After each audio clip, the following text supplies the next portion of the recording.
Breaking news. Putin is in hot water after Russia's massive interest rate hike. Whatever Vladimir Putin wants in Russia, he gets. The next day after being pushed by a Kremlin official, the central bank announced a 350 basis point increase in interest rates, bringing the total to 12%. The move was made to prevent the ruble from plunging further, but it had little effect. That means the president will have to make even more difficult decisions. The ruble's decline against the dollar this year exceeded 30% before the increase. The ruble's gain against the dollar on Wednesday morning was less than 1%, indicating that Tuesday's rate hike had little effect. The cost of imported goods will rise as a weaker currency makes them more expensive. That will put even more strain on the budgets of average Russian families. Putin, on the other hand, has no good choices for how to proceed. A war-weakened economy weakened by Western sanctions would suffer from stricter fiscal or monetary policies. The collapse of the ruble can be traced back to the sharp decline in the country's current account surplus. According to the Russian Central Bank, it hit a record high in 2022 before plummeting 85% in the first 7 months of 2023, to around $25 billion. Last year's record export earnings were attributed to rising energy prices, while import cuts were the result of sanctions.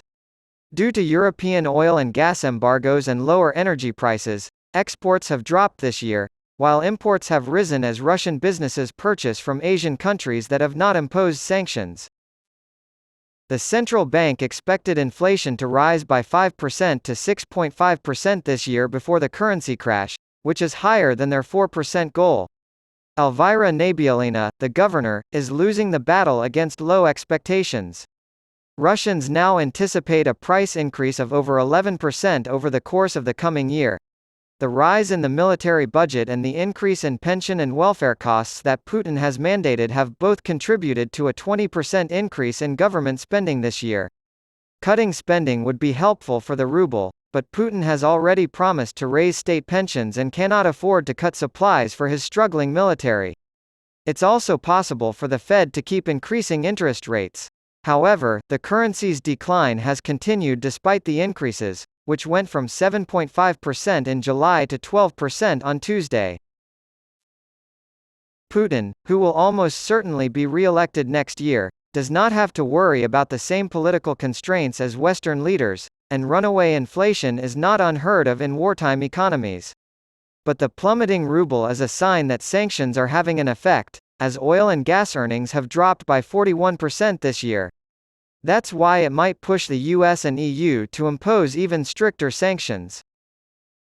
On August 15, in response to a public call from the Kremlin for tighter monetary policy, the Russian central bank increased its key interest rate by 350 basis points, bringing it to 12%. The ruble's dramatic decline past the 100 mark against the dollar on August 14 prompted the emergency rate meeting, as the impact of Western sanctions on Russia's balance of trade weighed heavily on the currency. On August 14, economic advisor to President Putin Maxim Oreshkin criticized the central bank, saying that the weakening ruble was due to the bank's soft monetary policy.